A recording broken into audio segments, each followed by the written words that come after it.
Olá, oitavo ano! Bom dia a todos! Vamos dar início ao nosso horário de arte e hoje, como combinado, nós iremos realizar a nossa revisão do nosso conteúdo, tá? Então, nós vamos falar vamos rever alguns aspectos em relação à apostila 1. Nem tudo pode ser abordado, então fui exatamente colocando aquilo que vai ser essencial para a avaliação de vocês na próxima semana. Então, por favor, muita atenção. Se possível, até peço, né? Quem quiser acompanhar no livro, legal, né? Vou até colocando aqui as páginas que a gente vai trabalhando. Mas quem quiser também pode fazer aquele nosso esquema de vocês anotarem o que realmente é importante, vão anotando as coisas no slide, o que vou sendo falado. E anotem também as observações de vocês, as dúvidas que querem tirar depois de assistir o vídeo, tá? Porque hoje o nosso momento é esse, é de nós revisarmos e compreendermos o conteúdo com bastante clareza, certo? Então vamos lá, o nosso primeiro capítulo, que é logo na página 3, ele vem nos falando sobre a proporção, tá? Então a proporção, durante muito tempo, foi um dos padrões clássicos, né, mais tradicionais usados por muitos artistas, até porque, como está dizendo no livro de vocês aqui, ele é um elemento que tem um rigor matemático muito grande, elaborado desde a Renascença, tá? Com o intuito exatamente de representar a realidade tal como ela era. Então, os artistas buscavam muito isso, tá? E aí, dentro da proporcionalidade, o que nós vamos ter? Que é a capacidade de relacionar duas ou mais medidas em um mesmo suporte. Então, eu vou conseguir compreender exatamente o tamanho dos objetos de acordo com a representação que eles têm na realidade. Então, os artistas observavam tudo ao seu redor e tentavam representar isso no papel, na pintura, né? Buscando sempre um equilíbrio, sempre uma relação entre as partes que estão dispostas no desenho, na representação do desenho. Aqui nós temos a nossa primeira representação, ó, tá? Que a gente viu em sala de aula, né? Que é esse conjunto aqui de objetos usados diariamente por todos nós. E aí a gente percebe a relação entre as partes, tá? Entre os objetos. A xícara não pode ser maior do que a garrafa aqui, né? O bule de café é maior, nem o outro menor. Então, há uma proporcionalidade. Exatamente, nós usamos a proporção para representar o tamanho, né? As medidas conforme elas vão se apresentando na realidade. E os artistas também buscavam isso dentro da pintura. Já nós temos aqui o nascimento de Vênus, onde a gente percebe esse equilíbrio, tá? Entre as imagens que estão dispostas de um lado e a que está no outro lado. E no meio nós temos a Vênus. Então há uma proporcionalidade até do espaço, né? Do espaço ao qual elas estão dispostas, tá? Então, através da proporção, a partir do início aí, desde o Renascimento, eles começaram a exatamente incentivar os artistas a usar essa tradicionalidade em relação à proporcionalidade dos objetos, a relação que eles mantinham entre si no momento de serem executados no papel. Só que chegou um certo momento, ali porém, exatamente durante o século XX, mais ou menos, que os artistas começaram a experimentar novas formas de representação da figura humana. Não quero mais usar o tradicionalismo, o academicismo, né? Aquela forma tradicional, a mesmice de representar a realidade. Agora as figuras necessitam buscar outros sentidos, que foi exatamente a desproporção, que é a representação de formas sem ter que buscar a representação da realidade. Até porque qual era a intenção? Era de questionar, era de tentar criar novas possibilidades até de interpretação, né? Então, a desproporção, como vocês estão vendo aqui, ó, totalmente diferente do que a gente vê nessa primeira imagem aqui, da Vênus, vocês conseguem perceber que as formas das figuras, elas não têm nada a ver com a representação real, tá? E vai causar um certo estranhamento, né? Mas é claro que intencional. E acaba incentivando agora os artistas a buscar uma maior liberdade expressiva no momento de execução de suas obras, tá? criando inúmeras possibilidades de interpretação para cada observador. Cada um vai questionar, vai ver da forma como quiser. Então, é algo bastante liberto, certo? Então, nós temos essas duas formas de representação da figura e de objetos. Proporção e nós temos a desproporção. E é muito fácil de vocês identificarem isso, tá? É só se basear na representação real das coisas.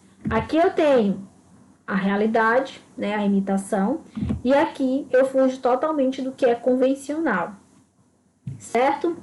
E aí, em seguida, aqui nós temos outra imagem, ó, tá? Mona Lisa, que é a proporção, e nós temos a Mona Lisa de Fernando Botelho, que é a desproporção. Alguns artistas também acabam brincando, né, com esses dois elementos aí, né? Principalmente a desproporcionalidade. Pegam obras de arte que são proporcionais e transformam elas em desproporcionais. E aí, em seguida, nós temos um outro elemento visual usado muito dentro da arte, que é a perspectiva, tá? A perspectiva, ela acaba sendo um recurso que vai enganar, tá? Vai possibilitar mesmo enganar o olhar do observador.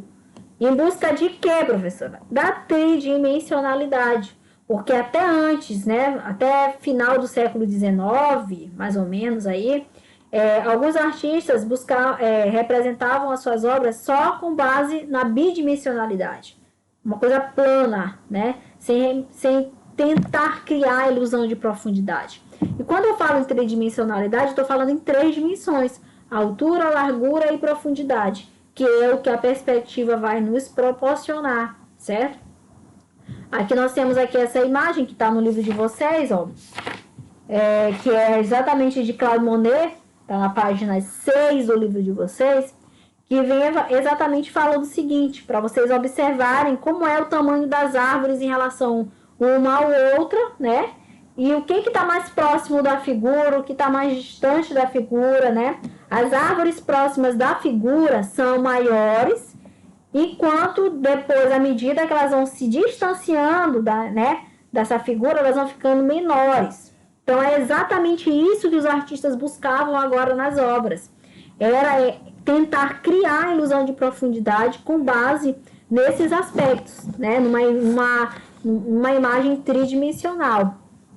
E aí, para que isso seja possível de acontecer, é necessário que a gente conheça, consiga identificar e consiga utilizar todos os elementos básicos que estruturam uma composição, que estruturam uma imagem em perspectiva, certo? Primeiramente, nós temos o ponto de fuga, e vamos já analisar isso em forma de imagem, tá? Como a gente sempre faz em sala de aula. Nós temos o ponto de fuga, que eu posso chamar de PF, que é o ponto onde todas as linhas vão se direcionar. A gente vai já ver isso de novo. Nós temos a linha do horizonte, tá? Que é a linha imaginária que vai dividir o céu e a terra, né? De encontro entre o céu e a terra. Nós temos as linhas convergentes, a LC, que são as linhas imaginárias que se direcionam todas para um ponto central, que é o ponto de fuga, né? Então, um elemento depende do outro. E nós temos o primeiro plano e o segundo plano. No primeiro plano, são as imagens ou áreas mais próximas do observador, que sou eu.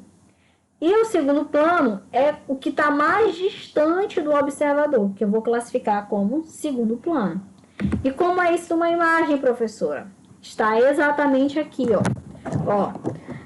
Para poder entender onde está o meu ponto de fuga, é necessário que eu faça o direcionamento, né, de todas as linhas convergentes, ó. Todas as linhas vão se converger para um ponto central, ponto de fuga. E essas daqui são chamadas de LC, linhas convergentes, certo? E aí, depois que eu traço minhas linhas convergentes e sei onde está meu ponto de fuga, eu traço a linha que vai, né, uma linha imaginária que vai dividir as duas partes da imagem, céu e a terra, que vai ser chamado de linha do horizonte. E aí fica fácil, né? Se eu tivesse mais imagens aqui, ó, de árvore, né, de outros elementos, ó, eu ia perceber que ela ia diminuindo de tamanho. Quanto mais próximo do observador, é determinado como primeiro plano. Então, o primeiro plano é tudo isso aqui, ó, toda essa área maior, certo?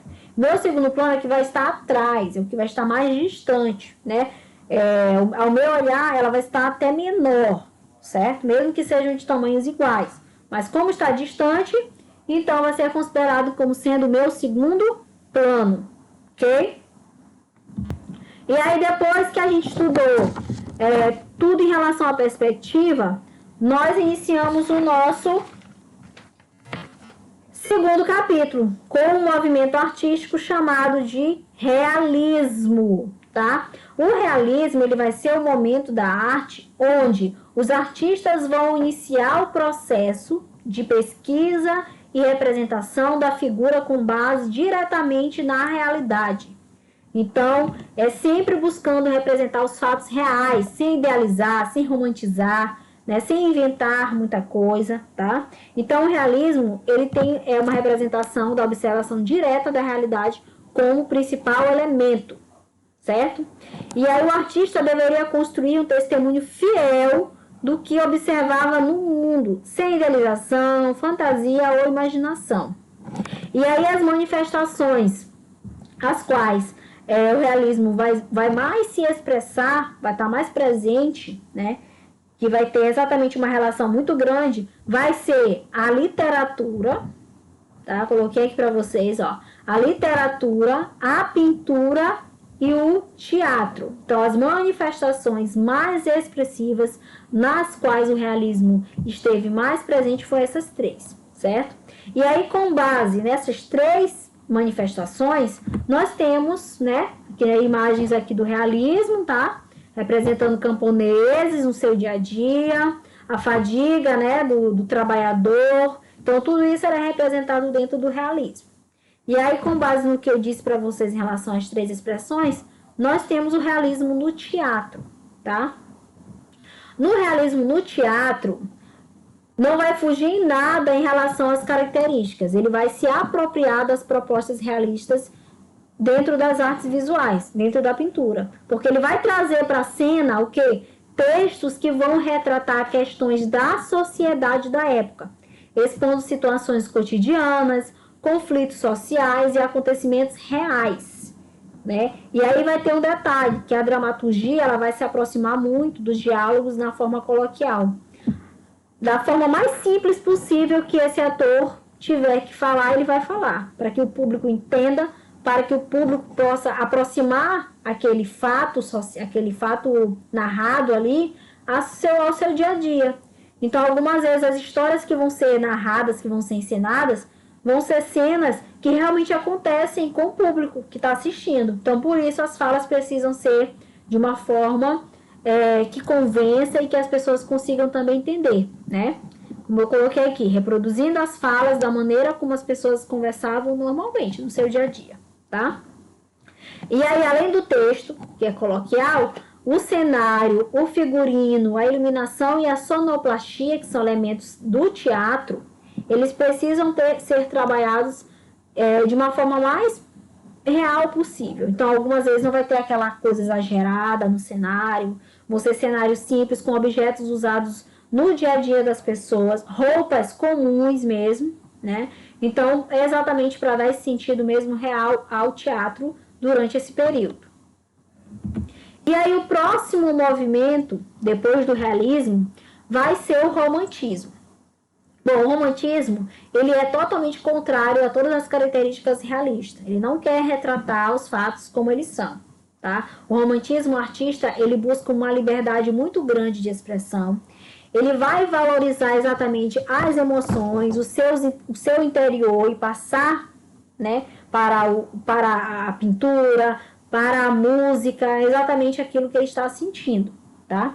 E aí eu coloquei para vocês aqui no slide que o romantismo surgiu no século XVIII e foi até o século XIX, com esse desejo de liberdade das formas artísticas. E aí eu destaquei a música, que é o que vai nos interessar, né? A música que é o nosso foco de estudo, tá? Então ela vai adquirir um aspecto muito individualista, tá? O artista ele vai começar, vai dar ao artista essa possibilidade, né? O compositor, a possibilidade de compreender, de investigar e também de traçar a sua própria linguagem musical. Então agora ele vai ter uma liberdade muito grande para fazer tudo isso. E esse aspecto individualista é exatamente essa introspecção do artista. É eu me conhecer, eu voltar-se para mim, me conectar com o meu eu, né? E com a visão de mundo a qual outras pessoas também têm e jogar isso para as artes, né? O interior, as suas emoções, registrar a emoção e romper com o academicismo. Esse academicismo é exatamente a arte do passado, a arte tradicional, né? Que não vai deixar o artista ser livre para expressar suas emoções. Então ele vai romper com o academicismo. E aí a gente estudou a principal forma de manifestação musical, que foi a ópera, que vai unir exatamente muitos elementos, né, teatrais do romantismo, vai unir a música, né, sendo encenada e voltada exatamente para alguns textos romantizados, para a literatura mesmo, né? Alguns compositores de ópera vão estudar a fundo a literatura e voltar-se, né, para suas composições de ópera no momento da execução. E aí dentro também do romantismo nós temos o teatro musical. O que é esse teatro musical? Esse teatro musical é uma forma, né, de manifestação cênica que vai unir música e teatro. Então, além dele só cantar, ele também vai ensinar, tá? E aí nós temos aí muitas encenações de teatro musical que são baseados em livros ou filmes, porque eles vão buscar a fonte exatamente na literatura, ou então em alguns romances, né, em algumas histórias aí que são lendárias. E aí os artistas do teatro musical precisam ter o domínio da dança, do teatro e da música, porque eles vão unir essas três expressões em uma só. Os musicais são criados por compositores, letristas e escritores, que trabalham juntos para a construção cênica. E aí o que vai nos interessar é exatamente nunca esquecer que os elementos essenciais para esse tipo de expressão, que é o teatro musical, é a música, o enredo, tem que ter um enredo, né? Tem que ter a música, tem que ter a composição e tem que também ter a interpretação teatral, a dramatização. Então é o enredo, música e interpretação teatral. São três elementos essenciais para o teatro musical, certo? E aí, em seguida, nós temos um outro movimento que é o impressionismo, tá? O que nós vamos ter de diferente dentro do impressionismo? Claro que a origem em si do impressionismo vai se dar após a invenção da fotografia, porque todos os quesitos, todos os aspectos eram contemplados somente pelos pintores. Eram eles que retratavam as pessoas, representavam, né, os retratos, as pessoas contratavam para fazer retratos, paisagens, então tudo cabia aos pintores. Então, após a fotografia surgir, eles começaram a perceber que faltava algo ali, que a arte praticamente ela estava vazia, né, a representação artística. Então, os artistas buscavam novas possibilidades de criação.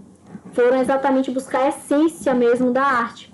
E foi graças exatamente a Monet e a Renoir que essas possibilidades foram alcançadas, porque eles, né, por acaso, trabalhando ali ao ar livre, né, nas margens do rio Sena, eles começaram a perceber que a ação da luz ela podia variar muito sobre os objetos, né? Eles puderam perceber isso, todas as variações solares e como é que isso ia ser representado numa imagem, tá? E aí, claro, esses movimentos, né, todas essas técnicas começaram a surgir, eles começaram a perceber que daí eles poderiam fazer com que surgisse um novo movimento, apesar de que muitas pessoas não aceitaram na época, né, não acreditaram que isso ia para frente. E aí alguns procedimentos técnicos, algumas características eram essenciais dentro do impressionismo, como a pintura deve registrar os efeitos da luz solar. Então a luz é o principal elemento do impressionismo, tá? As imagens elas não devem ter contornos nítidos, ou seja, sem linha, tá? E aí eles teriam também que buscar pinceladas mais rápidas, né? E tons mais claros.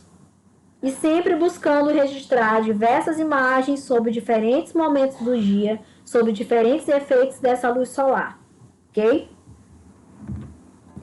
E aí, em seguida, nós temos os artistas, tá?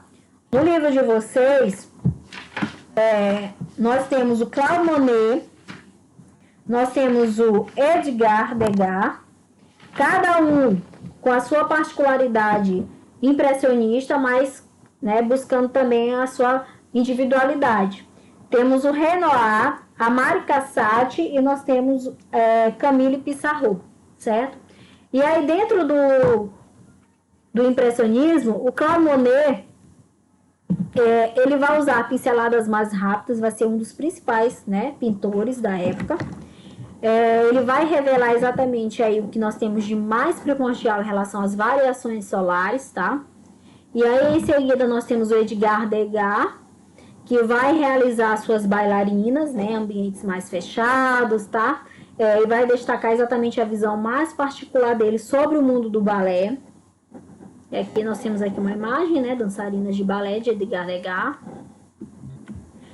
Nós temos o Renoir, que vai pintar a alegria, né, da vida de Paris, nas noites, né, nos grandes encontros de pessoas mais ricas, né, da nobreza da época.